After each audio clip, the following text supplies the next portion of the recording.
The saloon doors creaked in the quiet town of Dustwood, a place where the wind carried more secrets than voices.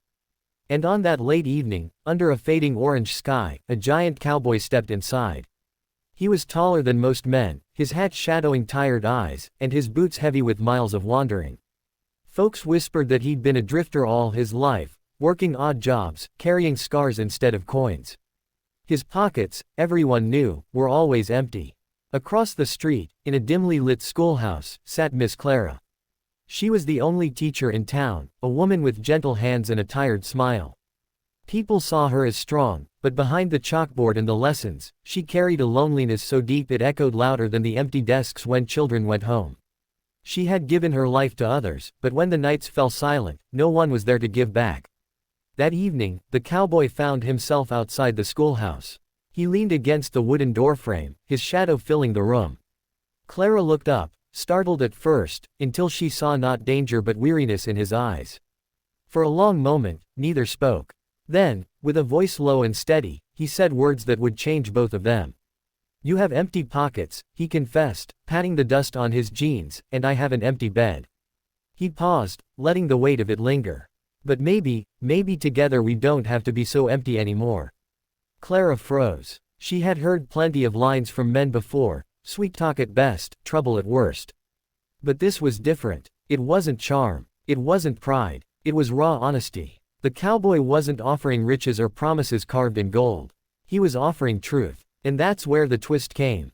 Instead of turning him away, instead of laughing off the absurdity, Clara walked slowly toward him.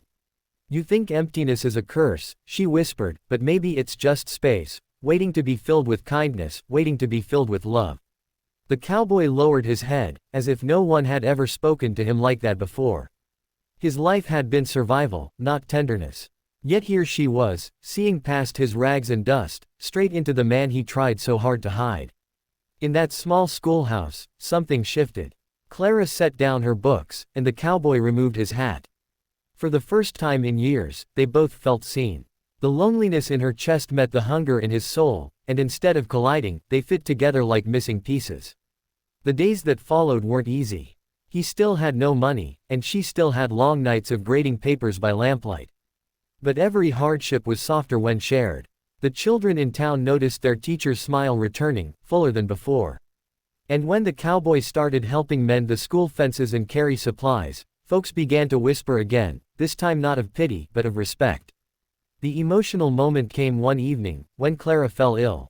The cowboy, who had once lived only for himself, stayed by her side through every shiver and cough, nursing her with the gentleness no one thought a man his size could hold. When she finally opened her eyes, she saw him dozing in a chair, his rough hand clutching hers. And in that fragile silence, she realized that emptiness wasn't what defined them anymore. Kindness had filled the cracks, and love had made a home in the most unlikely of places. Their story became a quiet legend in Dustwood. Not about riches or grandeur, but about two souls who had nothing and yet gave everything. And in the end, it proved a truth as timeless as the desert wind, that sometimes, the greatest wealth is found not in gold, but in the courage to confess your emptiness and let someone else fill it. Because the giant cowboy and the lonely teacher discovered that when two broken lives choose kindness, emptiness doesn't stand a chance.